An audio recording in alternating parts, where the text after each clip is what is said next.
So, you want to make a world for your new campaign, and you know how to make something small using bottom up. But maybe you want to start with the top down method. You want to make the universe suitably epic in nature to reflect all of the ideas you have pouring out, but you also want to showcase some of the more mundane aspects of life as well. You have the system chosen, and your players are eagerly awaiting the setting documents so that you can inject awesome characters into a world of magic and wonder. The only problem is, you are still staring at a blank page with that awful blinking cursor taunting you and all of your ideas for your game. Since none of this stuff exists, where do you begin? How can you possibly create an entire universe that your cool storylines and super dope player characters can exist within?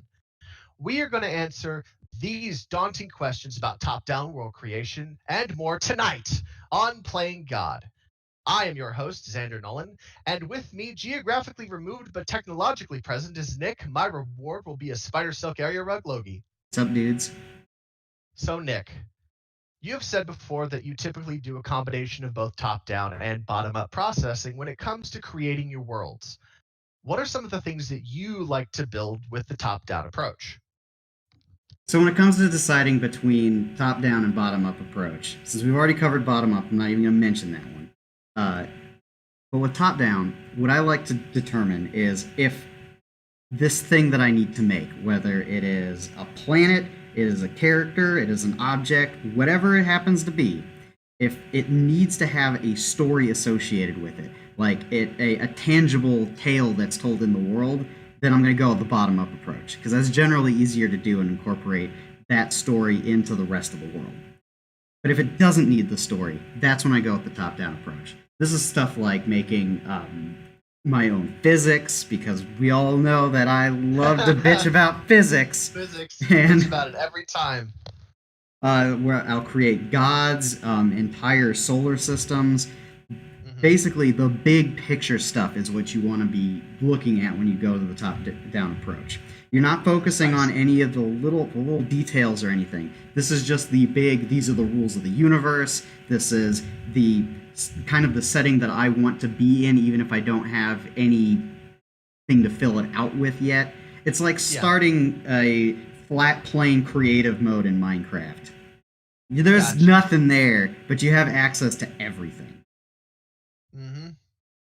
So when you create, let's say you'd mentioned, the planets and things like that. When creating your cosmos, the planets are the planes and the gods and even extraplanar entities are the things that come first.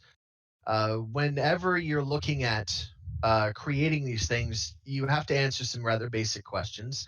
What does these things look like? Do your gods have bodies?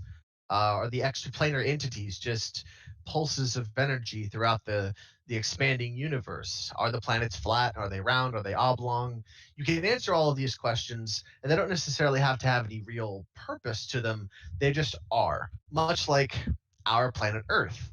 It's a sphere, slightly oblong, that rotates on an axis in the middle of space, and before us, it was still there. It didn't have any meaning. There's no purpose to it other than its sheer existence. And that's one of the things you have to separate yourself from when doing the top-down approach is the things that you are creating don't have a purpose or meaning yet. You're creating the things so that you can then apply purpose and meaning to them.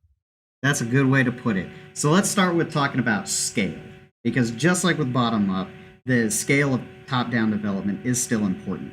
Now, we're assuming that this is a grand cosmos that we're going to make. And you should also assume something like that unless you already know for sure that you want everything specifically relegated to like a single plane or a single planet or a single flat Earth or whatever it is that you happen to be going with. And from there, decide what the most important things that are going to be interacted with are in this world or this universe. So, since gods are something that you definitely want to decide on early on, one of the first things you would like that you should think about is what's the alignment system in this universe? Do you have one? Is it like our real world where there's mostly gray area and a little bit of black and white area? Or is it like your traditional Dungeons and Dragons or Pathfinder campaigns where there are certain definitive evils, certain definitive goods, and certain definitive neutrals? And when you're looking at gods in particular, take yourself away from what you might consider to be what a god would look like or what they would act like, and give them a trait. One of the things that I like to do when creating something that is an all powerful creature of some kind is I don't give them a body first. I have no idea what they look like. I take an aspect of the cosmos and I assign them that aspect. So, much like the way the Greek gods exist, the god lightning and man was Zeus, I believe. And there was one for beauty, there was one for nature, there was one for fates, and there was one there's a bunch of different ones. And when coming up with these kinds of things, assign them some kind of attribute that is so far removed from mortality that their purpose in the cosmos is to handle this thing. Once you do that, you have you can kind of paint a picture of what they would be like. And if you want to assign them some kind of mortal coil, then you can, but you don't necessarily have to. They can be just a voice in the wind. They don't have to be anything solid or tangible. They don't even have to be anything reachable by your player characters. They're just influencing a small aspect of their life, but it's so important of an aspect like the sun rising and setting that they would die without it. Gods typically embody a concept, and that concept could be something as tangible as a sun, like Xander mentioned, or it could be intangible, or I guess slightly less tangible, in a case for like time or wind. Then, yeah, you can perceive them to some degree and interact with them, but nothing is controlling that. In a fantasy world, your god would be controlling this, of course, but when you're creating these big big item type things, then what I'd recommend doing is trying to take a step back a little bit from like the personal attachment you have to your own setting that you're making. I know it's hard to do because it's your setting, but it's hard. Try to view it like you yourself are an unknowable deity that is looking into this dimension and being like, yeah, I want to put that there. I like this idea. I take a lot of inspiration from like Lovecraft when I kind of think this way, because he's introduced a lot of like ancient gods and stuff that just don't work the way anybody thinks that they should. And you got to kind of remember that you are kind of like that entity when you are making a world, because you're looking at it from an impartial standpoint. Because you could make a super good universe that is just perfect in every way, and then nobody will play in that. You have it to, would be no fun. Yeah, you have to create the conflicts. You have to create the evils, and like you can't get too attached. Just like in terms of player characters as well, you can't get too attached to a certain character or concept that it just can't bend or break at all. Yeah, like much like the name of the podcast, you are playing God. You are the entity, the end all be all, the beginning, the end, the alpha, the omega. You are everything. And that's kind of how I came up with the name. Is beyond. Yeah, it works. It works really well. You are the director of this movie that you are creating. You put together the set pieces. You've written the script. You know how the story is going to end. These things are aspects of an entity that you could create as a god. And removing yourself is definitely helpful for that. Agreed. Do we want to come up with a theoretical example god? Because I could probably come up with one pretty quick. Yeah, sure. Go for it. We could do something simple, like without having any idea of what the rest of this universe is going to be like. Let's make a god of fire, because then you could apply that to, without having any other idea of what this being is. Then, if you have a cosmos, you have stars. What are stars made of? Burning gases, usually. In my settings, they might not be.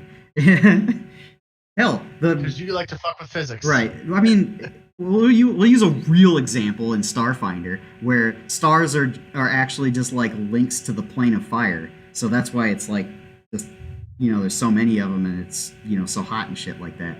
Like they actually did that. It's not a burning gas in that game. It's just straight up. This is the plane of fire. You could see creatures living in the sun. You can't get there because you ain't made of fire, but they are, so they're good. And they can't leave because they're made of fire. Yeah, I mean they might be able to leave. I actually don't know. I haven't read too much into the lore, nor have I played that much Starfinder yet. But we just have God of Fire, just one deity right there. Now, from this, you can extrapolate all sorts of things. So, Xander, how about since you're Mr. Top Down himself, are we gonna have like an alignment system? Are we gonna have like a what do we have in this universe? I have a love-hate relationship with the alignment system because I feel like the alignment system is limiting. You are a thing and that thing is what you are, especially where the gods are concerned. I like to give gods traits that are more, they're out for self. So most of the gods are pretty close to being true neutral. They could do something terrible, like, rain fire from the sky, if it so chooses, if they have a purpose for it, or even if they just want to. But yeah, they have that power.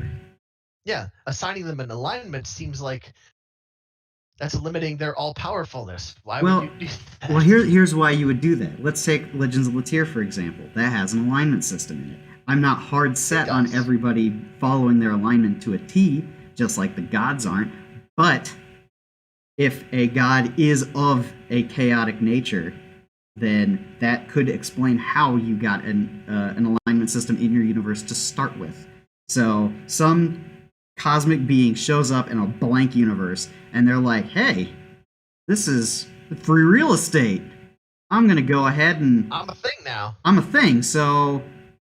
You know what? I really like a bunch of randomness. So I'm just going to distribute random shit in the universe. Now you have the concept of chaos, because this deity has brought it with them to the universe. So they would embody that concept because they are that concept. Now, if you don't need to have your deities to have these alignments, then you could just scrub the whole thing, or just have them as like question mark alignment, because they might, as deities, they could just straight up break the rules. That's one of the things that I always think of, and one of the reasons why Lovecraft has inspired me, because his gods just break the rules. It doesn't make sense. It doesn't have to make sense. Like, screw you, this thing has 30 mouths and one eyeball for some reason. Like, it's a god. Yeah, that's what it does. But to avoid making the entire podcast just about gods, like you don't have to you don't necessarily have to extrapolate with the top-down method like I do with bottom-up. Like even when I'm trying to do the top-down, it still kind of bleeds in a little bit. But so if you've just decided you are going to have gods, you can kind of stop there and then define them more later. Yeah. What you should also define, and this is kind of with the whole scope thing I mentioned earlier, is like how many worlds do you need? Or do you need like an entire galaxy? Do not sit down and individually make, what is it, like a quadrillion planets or some shit like that hangs around a single galaxy? Don't do that. If you wanna do that, Xander, don't do that. But I warn you, it takes time. And by time, I mean you'll spend a lifetime making this one campaign before you're even nobody's gonna get to play. No. You might as well just write a book at this point. So the reason why scope is important, because like let's say you have a spacefaring game and you're going to visit, you know for sure that you want your players to visit like 5 planets. So you've already set yourself kind of like a little list to check off. You got 5 planets that you got to build, and they don't have to be related to each other at all. They could be in completely different parts of the universe. With magic and fantasy and all that, you don't even have to like relegate yourself to anything that could be like reasonably attainable, you could have like this planet in one galaxy and just say at one point during your story, yeah, we need to go to this other planet. It doesn't really, if the transit doesn't matter, like if you're not doing like a space trucking kind of thing, then you could teleport your players across 3 different galaxies and stop them in a different planet. That's a little more than you need to do. You could really just have the planets in their own solar system. But if that's the kind of like, if that's the scope and the theme and like the ideas that you want to get across, then yeah, go for it. Just you got to find a way to kind of get them there. To provide a little bit of context, if you're going to be playing a planet hopping kind of deal, then do yourself a favor and take a note from the Star Wars universe. One of the things that I like to borrow if I want to do some kind of, world faring where they go from one planet to the next planet to the next planet to the next planet, what you're going to find that's consistent throughout the entirety of the Star Wars series is that the planet is a biome. The whole thing. There's that old trope. Desert. The desert planet, the ice planet, the water planet, the fire planet. And you see this with like the Chronicles of Riddick, where an entire planet is just sort of pseudo-Arabic cultured place. The entire planet is an entire planet with just one culture. Man, I don't know how that's possible.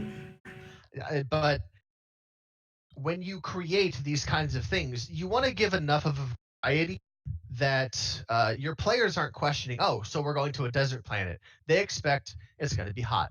Now, you can have a couple of different cultures that live here. One's sort of Egyptian themed, another one's sort of Central American themed, but with top down, you don't even have to determine if there are cultures there at all yet. You could just say there's a desert planet. There's a desert planet. Like, you could even hold off waiting on extrapolating on that. I know Xander will never do this, but if you don't know if your players are ever going to get there, you could wait until they start seeing that they're going to get there, and then once they kind of, like, hit that button, then you're like, okay, now I got to buckle down and really make this stuff.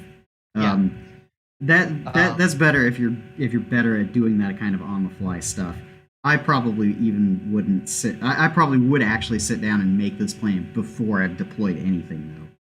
Yeah, and so when you go through that kind of scale, take inspiration from our planet and have an entire planet that's just temperate forests with a people there that could be tiny teddy bears, and everybody rides around on little scooter bikes. Endor was a forest moon. Thank you. Okay, fine, a moon, whatever. But when you go to create those kinds of things, you don't want to put so much work into one planet that you create 100 different customs, 100 different cultures, all of those different biomes, and then have another planet that's something else, but it's exactly the same, because there's nothing new to experience there unless you want to make 500,000 cultures with unique histories and architecture and all that. Like, you can if you really want to, but we're kind of going into a little bit too much hyperbole. Let's dial it back to let's just take, you got 2 planets as an example, and you have one that's this temperate one, and it has like a mixture of biomes, and you kind of like not copy paste that, but you apply similar biomes to the second planet. Now, you don't necessarily, that's not necessarily the worst thing to do or anything. I'd say you could do a lot with that anyway. But the way that you got to describe it is the landscape, even if it has similar biomes, it should look different. So if you're in, let's say, a jungle in Planet 1, you're going through it. You imagine like the Amazon rainforest. There are like jaguars in the trees that are looking down at you as you're crossing through this well-worn path for larger animals that you happen to find yourself walking down. There are like large shrubberies, trees is like 100 feet tall, and it's raining all the time. Now, you could take that same concept for a biome, which is a rainforest, dump it over in Planet 2, but then you alter how things kind of work. Maybe instead of a traditional Amazonian forest, you instead have a trees that they kind of vaguely look like trees, but upon closer inspection, they're actually fungus. They maybe instead of like the jaguars that are in the trees, there's some kind of avian species that's looking down at you, or maybe there's humanoids here. Maybe there's like a nomadic tribe that's happened to be in this part of this fungal jungle. Sorry, I wasn't intentional, and I amused myself with that. So you're in the fungal jungle, and you have humanoids there that you could talk to and interact with, instead of the Amazon jungle from Planet One, where it seems like it's much more wild and hostile towards you. This one could be like a better place just to live. Like, you could take that idea and change it around enough that you can make a big difference. But if it's not something that's driving you, you don't have a true desire to like have a bunch of different planets with different biomes, or like a single planet with a bunch of biomes, then do the opposite. Have a bunch of single biome planets if that's what you want to do, or have a single like multi-biome planet that you want to go with. So now that we're in the process of creating the planet, there's a couple of questions that you should probably ask yourself when you create this place. What does it look like from space? If you were sitting on, let's say, the moon of this planet, and you're looking down at it because you're the god, you can. What's it look like? Which direction are the clouds moving? I mean, or in setting, you could actually have a character on the moon just looking at it. You certainly could. Well, if you understand what it looks like generally from space, you can determine a lot of things about it. Are there many smaller continents or one big one? The way the climates exist. How is the axis tilted? Does it even have an axis? And you can determine where these hot places are versus where the cold places are, or if there are any hot or cold or both places at all. But once you get an idea of what it looks like, you can answer more of the questions about what it would like to be on it. Exactly. As well. And remember that you're not constrained to real life physics. So if you want a lush ice world that's 20 miles from the sun, you could do that. It'd be hard to explain, but you could do that. You could have like just be a cold sun, or like a donut planet that's spinning through just the void. It's not even like in a gravitational field. It's just like moving throughout the universe. Or maybe it could take place on a star itself if you want to, have like the brightest place in the universe under your feet. Like you got all array of options. You can even have like maybe a planet biome that you like, and a different planet biome that you like. Maybe at one point that first planet slams into the second one, and then now you have like this kind of like dual orb thing, like spinning, like kind of like an hourglass shape, I guess, spinning through the cosmos. And then on one side of the hourglass is a desert world, and the other side is a water world. You could even do that. Yep, that's actually really clever. I've never thought about it like that before. I'm much more constrained by real world physics, apparently. Yeah, once you remove the logical limiters of the real world, you can come up with all sorts of stuff. And now, when I think of this stuff, despite how much I break real life physics, I don't make it inconsistent in my world. So, if I have one of these weird planets, and I have defined it as weird in the setting I've made, then I gotta explain why the weird planet's there now. And there, you could come up with any explanation, even just hand-wavy magic if you really want to. But I usually like to come up with a little bit more than that. Like maybe during the initial part of this, when I'm breaking physics all over the place, maybe gravity doesn't work exactly the way it does in real life. Maybe you change the speed of light around. Maybe you, I don't know, fuck with thermodynamics. Like, there's all sorts of things you could do. And as long as in universe you can explain it, it doesn't matter if it's contradictory to anything else in the real world. A great example of that is the fact that magic exists. Congratulations. How the fuck do you explain that? Yeah. You can make up something that is completely random and has no basis in the real world, but it makes sense in canon, so that's where it makes sense. It's Like also the important for weave with magic. right. It's also important for top-down development because if you are looking, if you know magic is going to be in your setting, then you have to figure out like where it comes from. Then maybe it could all like 100% of it come directly from these extra dimensional gods that found this blank real estate. It could also come from the canonical weave, which just kind of exists as a like invisible thing that just stretches throughout the universe, but sometimes you could see it if you're like a powerful mage and you like look correctly at it or something like that. I'm not I'm not too caught up on the specifics of the real Dungeons and Dragons weave. I kind of made my own, tweaked it a little bit, I guess. It might just be carbon copy. I didn't actually check. Is the thing.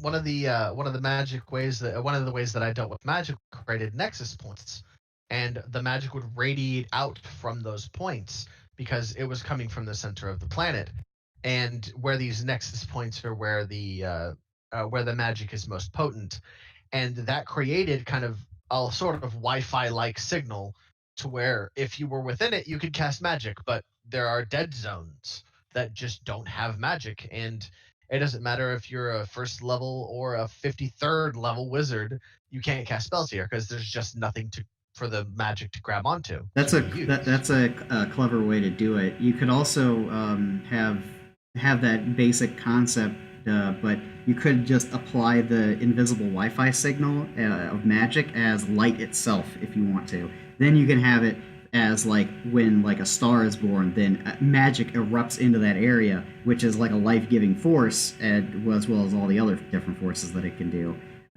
Which is basically how you can in-universe explain how planets get populated by whatever biological life it is. It's because when the star ignites and planets get close enough, then they absorb all that light magic and then, go from there with evolution or however else you want to handle it. Mm-hmm. So we have a couple of planets. You said you wanted a couple of planets. Sure. This mushroom, the fungal jungle, so to speak, and another one that has like the classic, central to north Southern American kind of rainforest esque thing. What about the next step, which would be the history? When did it begin? When is it now? Wait, when did the planet begin or when did the biome begin? Because like I would answer those questions differently. Well, when did the planet begin? Has there been other life since the planet begun?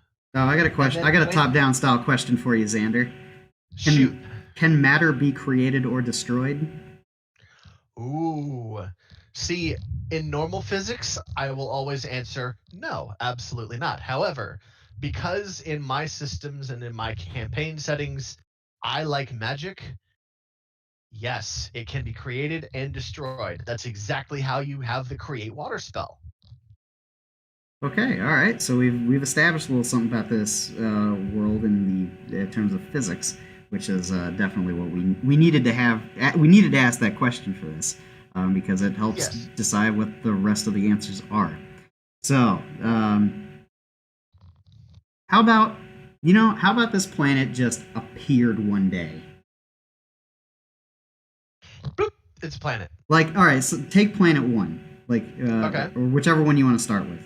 And they're going around the solar system like you do. It's been millions and millions of years, and then like maybe this planet's got life and all that, and then all of a sudden there's another planet that bloops into existence that's on roughly the same distance away, so that way the inhabitants of the world can see the other world and go, what the fuck? That's a sudden craziness that I love. Let's go for it.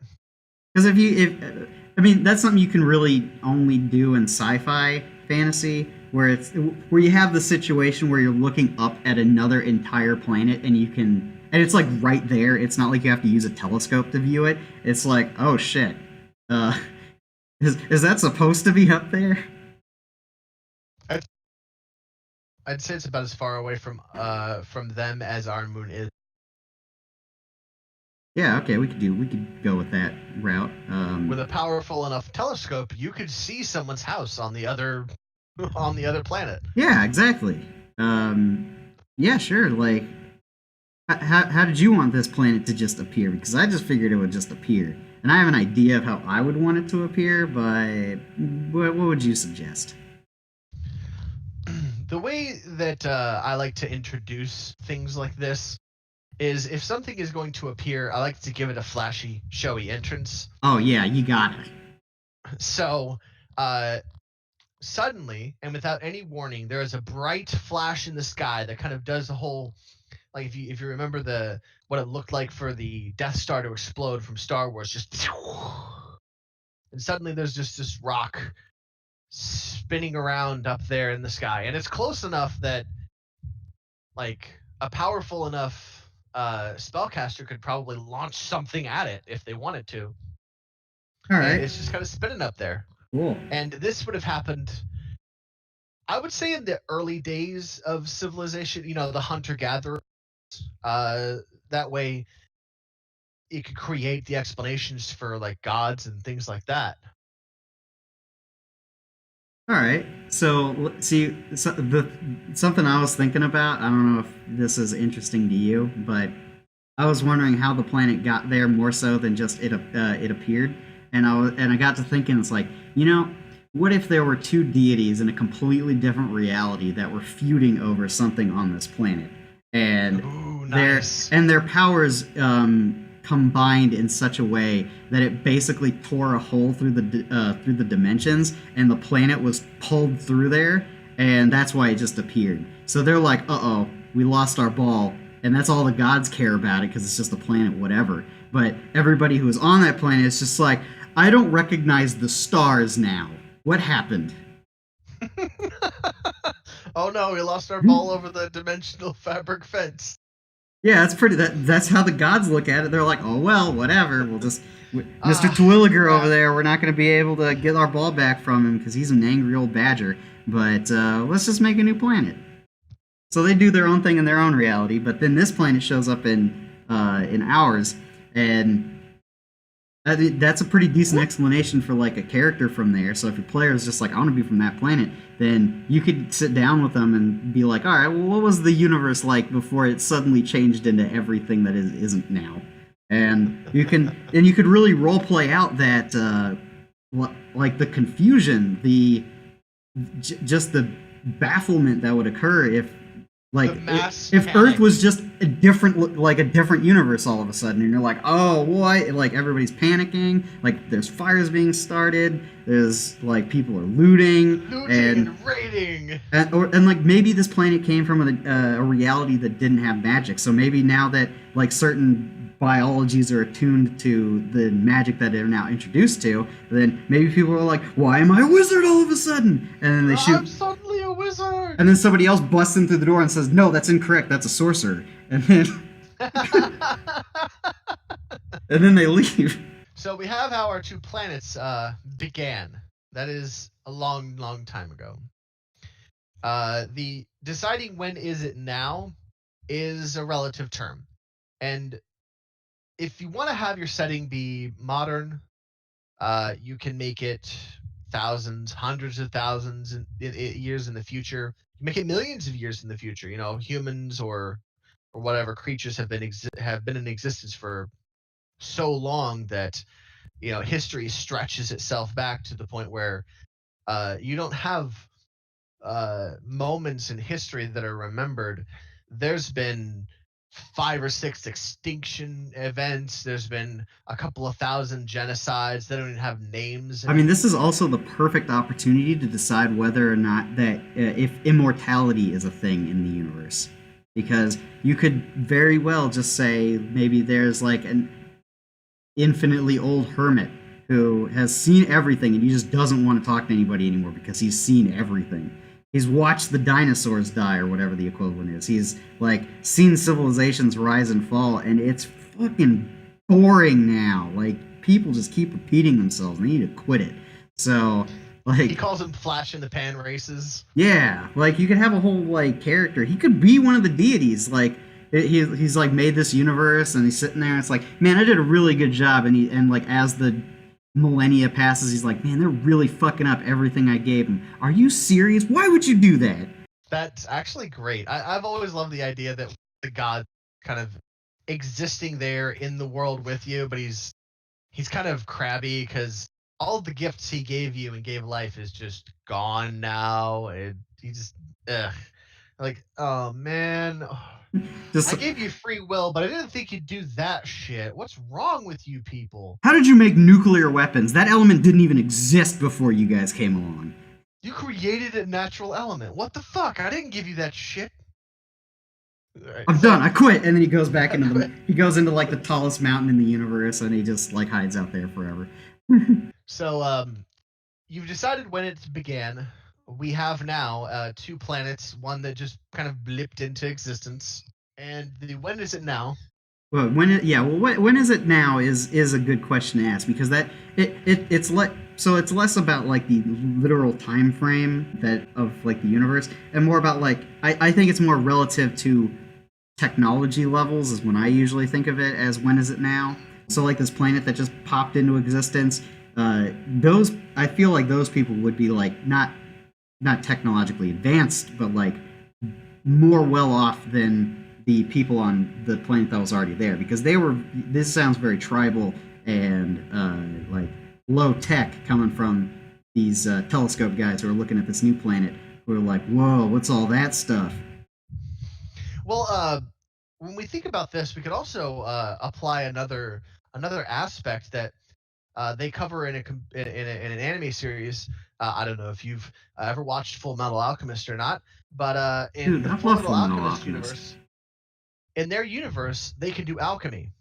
So the amount of technology has really kind of stopped at the steam engine. It hasn't really gone much further, because they don't need it. They can do alchemy. Why the fuck would you need smartphones and shit like that when Why make a you bomb can when you just can cast create a shit? fireball? Exactly. So a civilization that relies heavily on magic and things like that would be less technologically advanced than a society that's never had magic to begin with.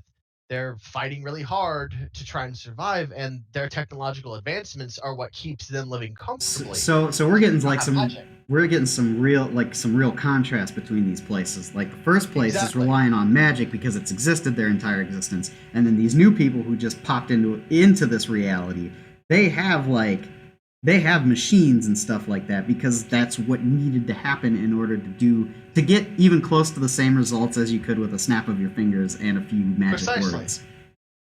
So we have gone from uh, the world history, and we've created a sort of pseudo society, one of which that relies heavily on magic, and one of which magic is now new. What would happen if you introduced magic into a world that relied on technology for everything, much like our world now? You get What kind of Shadowrun.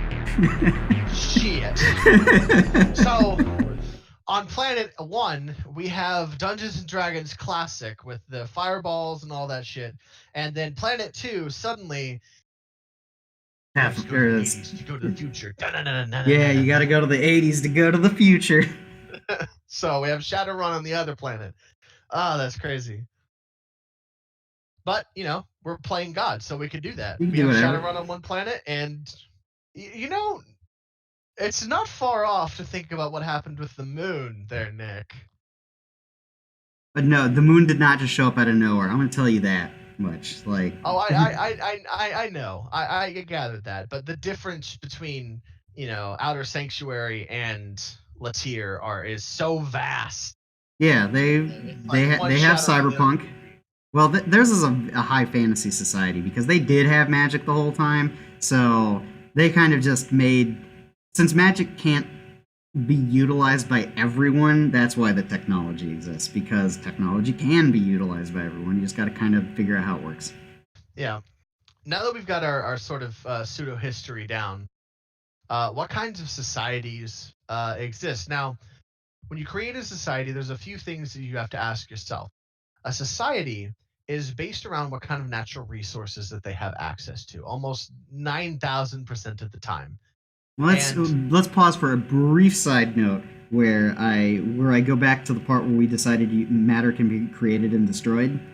okay, It is possible that somebody settled somewhere they just wanted to be and then created the resources around them.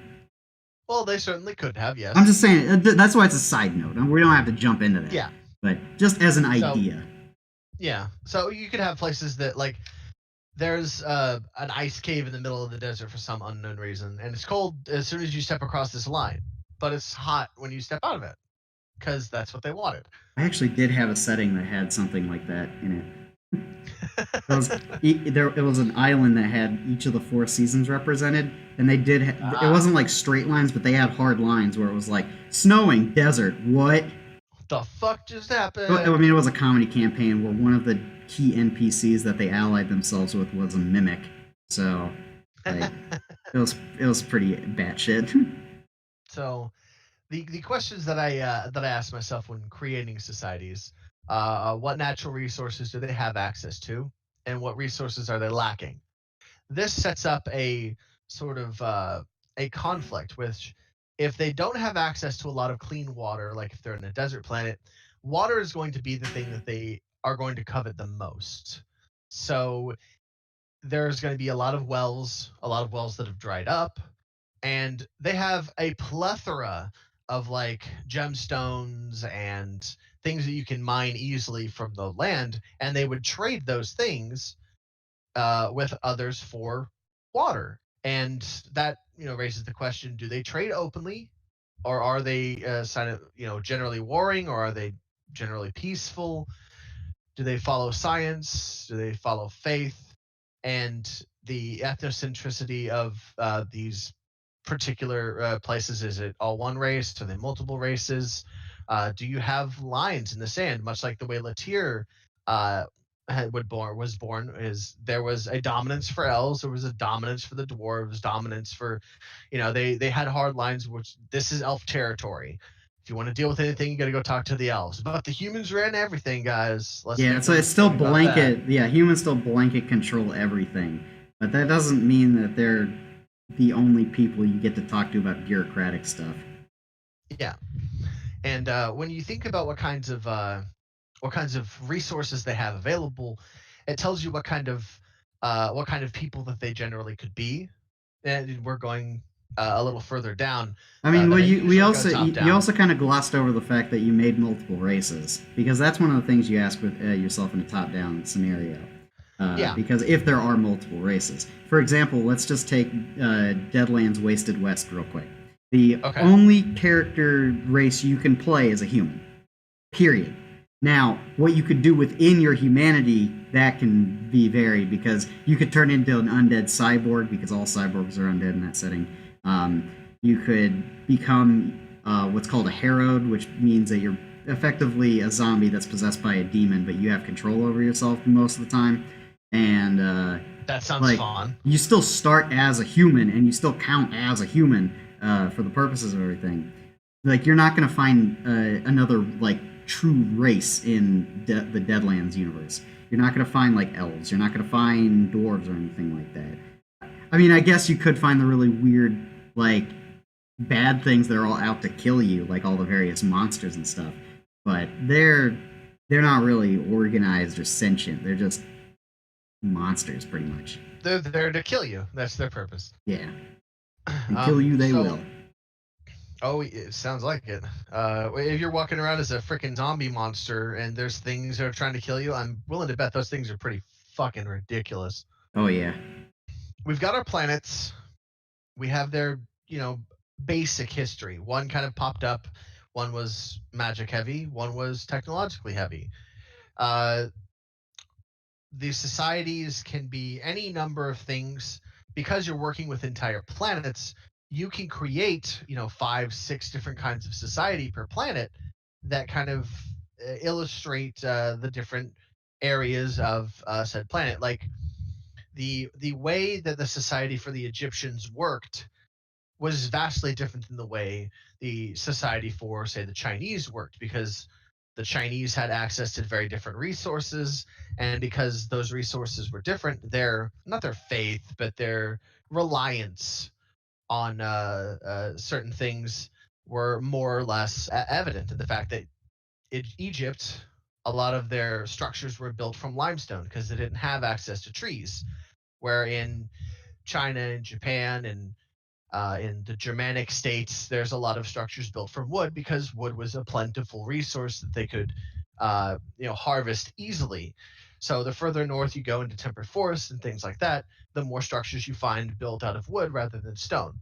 And then there's good things and bad things about both. The things that are made from stone last significantly longer than the things built out of wood. So the people that build things out of stone have a stronger connection with the structures that they build, so they'll build them bigger and grander because they know they're going to last. Whereas in places where the things that you build with are they're going to deteriorate over time, and there's nothing you can do about that. They don't assign as much value to the structure, so their dwellings tend to be somewhat smaller, and they tend to be more for function rather than form, and to deal with different climate changes and things like that. So Yeah, you could think of taking climate. those, Here's a more modern example that you could see just in America itself.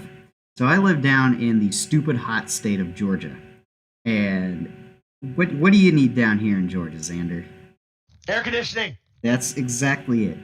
People take a solemn moment for a moment.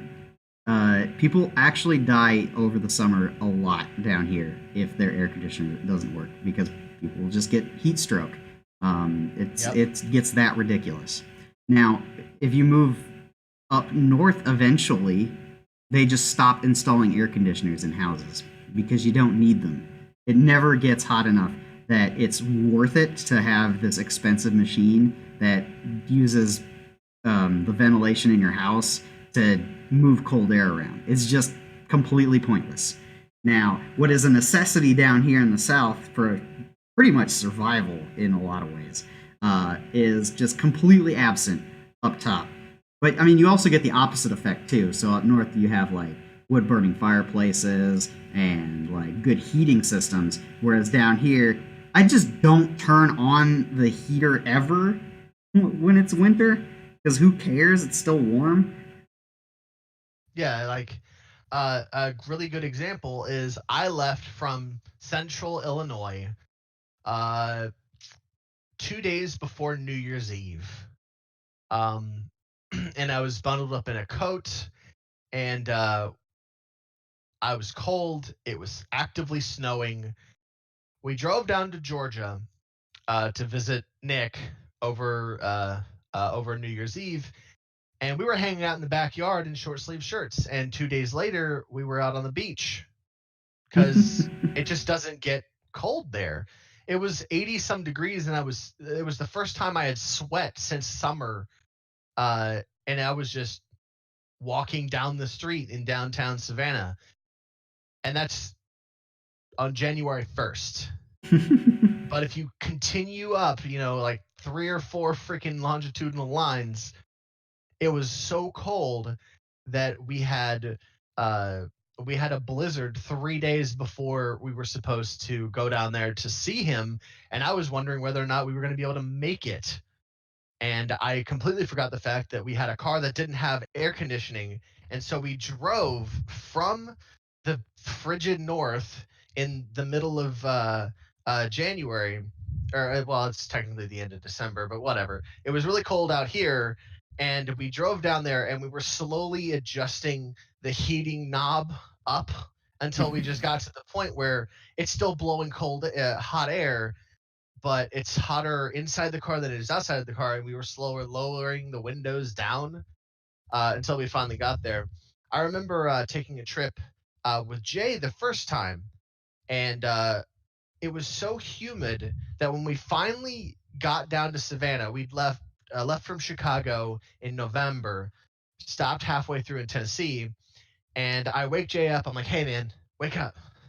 He's still got on his coat because we'd left Chicago only but a couple of days before, and it was November, so can imagine it's really cold. And I roll the windows down on him, and he starts gasping for breath because the air is so thick, it's so humid. He's like, pull the car over. I'm gonna die. He starts stripping off his coat. He pulls off his shirt, and he's just fanning himself. He's like, why is it so hot down here? I'm like, it's 2 o'clock in the morning. He turns to me and looks like, what? So the difference, that's the way it is. just the difference in the U.S. alone can have a lot of disparity between relatively short distances, and you could do the same thing when calculating, how the climates are going to adjust for your planet, for the different portions of your worlds, or even just a single nation, much like the U.S., where up in the north they don't have AC, like Nick said, but down south you die if you don't have it. So Yeah, you could define what the society kind of has and has access to just based on their geographical location and like the climate of the environment. That's probably why planetary biomes are only relegated to a single one, because then it's just easier to think about. I guess that makes sense. yeah, Um, like an so entire forest planet, it's easier. exactly. So as you're thinking about how the society works, you got to think about how the society trades things between each other's.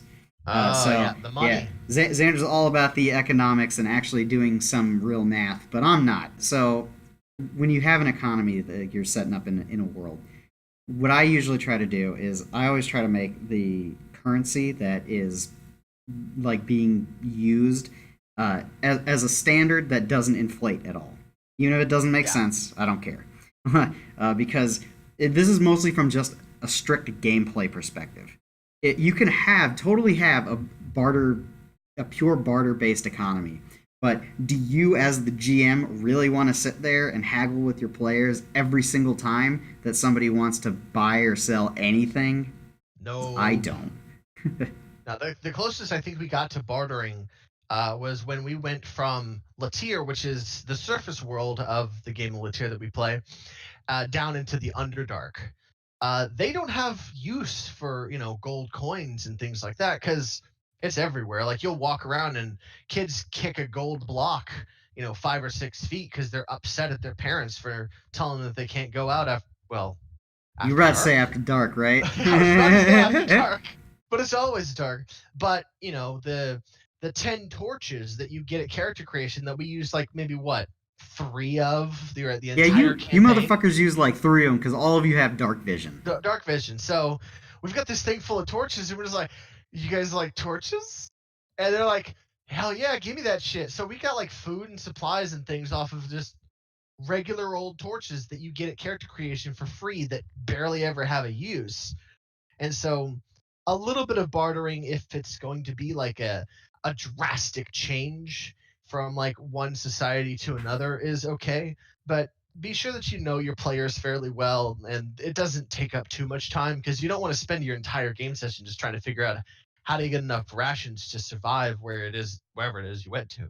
Yeah, things should just like it costs this much, it sells for this much, and just let it be Yeah, that pretty way because much. it'll be done. But the reason why implemented the barter system in the Underdark specifically is well the setting itself, but also because we'd already been playing for like a year and a half, maybe 2 years at this point, Oh and yeah. like I felt my players could handle this. Like we wouldn't get bogged down in the minutia of all this nonsense. Like they eventually just started guessing as to what they might be able to trade. Like, hey, you want these rations? Like I don't know, you want this unlit torch? And it's like, hell yeah, I do. Sold. Pretty Okay. easy. Yeah, no, don't have to There we roll go. persuasion or anything like that. You just kind of do it on the fly. And Yeah. it's not just because like things have a monetary value that you want to put them in your game. Like things have an intrinsic value of like of what you think of what it's worth to you. So in Yeah. the Underdark, just like all of the players that I have, Drow have dark vision. I mean, they can see, but that doesn't mean that it's like comfortable. Uh, they're effectively when it comes to light, they don't need it to see, but they're paying for it as a commodity, like a luxury item. that you would find in the world. Much like how in real life you don't have to eat at fast food restaurants, but it's nice, It like is every now nice. and then. Definitely is nice. Uh, and it much is the same of when you're thinking about the economy of a game world. Like you got to Mhm. remember that it's not just about like trying to accumulate the most wealth in as much fictional wealth in your setting. Yeah. It's about like what those things represent. Even like the nickname that Xander shoved at me right at the beginning of this podcast, the area rug thing. We've told the story before, but that had a value to me as a player because it was a visual thing that I could put uh, into our castle as a thing Yeah. we could revisit later. But it also was valuable to the character because a spider silk area rug is, well, it actually is pretty valuable because it would be hard to make. But it Yeah. was also like my character thought it was cool to have. Like this king has it in his throne room, so I I want want that. that. Yeah. It's like when I had asked as the Goblin King, "Hey, what is it that you want?" The other players were like, "So can you make us some of this potion? And how about these things? I want that rug." Yeah, I want the rug I'm It, standing it, on. it threw me as the DM. I was like, "What? All right, sold. You have an area rug now." Because when you asked and I saw it on the screen, I was like, well, if we got this keep that we go back to, and my character doesn't really want money because she's got what she needs, and like adventure is really the thing that she cares about. And this Yeah, fancy rug definitely looks fancy and would tell a cool story. So she was like, "Yeah, I want to take that. Give me that. You that just have rug. people walking on it all day. Like, I want this."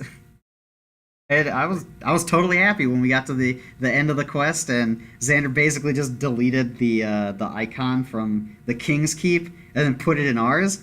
And like that was satisfying enough. Like I didn't need to sell that rug for however much gold it might be worth.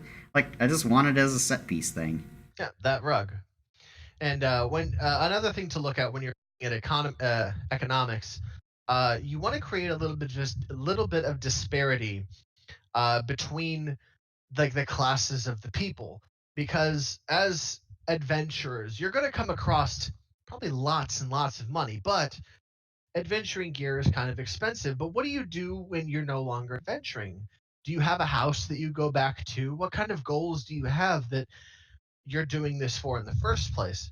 And if you create a generalized class system, like the low class, the low working class, a couple of beggars here and there, but nothing crazy, a few kids to kind of try and snatch your purse as you're walking through a city, all the way up to the 1% who live in the tower on the hill. You want to create this a bit of disparity between these, because you want to show them that there is a possibility that you could get super poor if you don't take care of this, but if you do, you can end up there. And it creates a sort of in-game dynamic where you can encourage your players to try and gain some kind of wealth, be it via uh, favors, because favors are worth a lot, or just cold hard cash. And they've got to have some kind of motivation long term. But the economics of it are a little bit more minute. And so what Nick and I both do, I do a little bit differently, but we like to keep a stable economy that doesn't really change. So your character can buy a cheeseburger for 1 copper coin, the same as his dad did when he was his age, same as his granddad did. And that stability across it means that over time, unlike in our world, things are going to relatively stay the same price, because you want things to continue to hold their value. And Um, because it makes the game easier to actually play. Because if your Significantly players easier. come up to a shop and every month or so, like a year passes in game, and they go up to a shop and they're like, "Hey, I want to get this short sword that says it's 8 GP in the player's handbook," and you're like, "Well, no, no, no, due to inflation, it's 9 GP," and they're like, "Really?" Then they buy the thing begrudgingly because they still need the short sword, and Yeah. then they go to sell it later, and they're like, So how much should we ask for this? What would be a fair price to trade at this point? And then you're getting into real like economic math. And Yeah, unless you like doing that, which then I do sometimes. yeah, I mean sometimes it can be fun, but not really at a game table when you Yeah. have like 5, 6 people there. And so just like set a price, have like a set sell price, a set buy price, and just move on. Yep. Make sure that your economics are fairly steady. But if you want to go kind of crazy with it, I know Nick has said on multiple occasions he doesn't want to make a stock market for this fucking game because that's a lot of things for a GM to kind of keep up with. But if you really like numbers, like say you're an accountant and you really like to do this stuff for fun, because believe it or not, I've met people that like to do things like this for fun. I knew a guy who would do physics equations with a dry erase marker onto a sliding glass door because it was fun for him. So if you like to do economics and stuff like that a little more crazy, go for it. Go crazy. If you really like to But do economics, then play Red Markets because that's literally what the game it's is about. economics Economic the game. horror. So when you create a world, you also create a connection with it that can span multiple campaigns, systems, and even other game masters. It is certainly no easy task, but now that you have traveled with us over this journey of discovery and creation, we hope you have a few more tools in your GM toolbox for the next game that you plan to run. Now, the choices are up to you. We would like to hear about your worlds, and if you have any suggestions or questions, please feel free to leave them in the comment section down below. If you haven't already, subscribe so you don't miss out on our new content. It helps us out here at Starblade, and we really appreciate you taking the time to listen to us. So get out there, game more, and we'll see you next time on Playing God. See you later.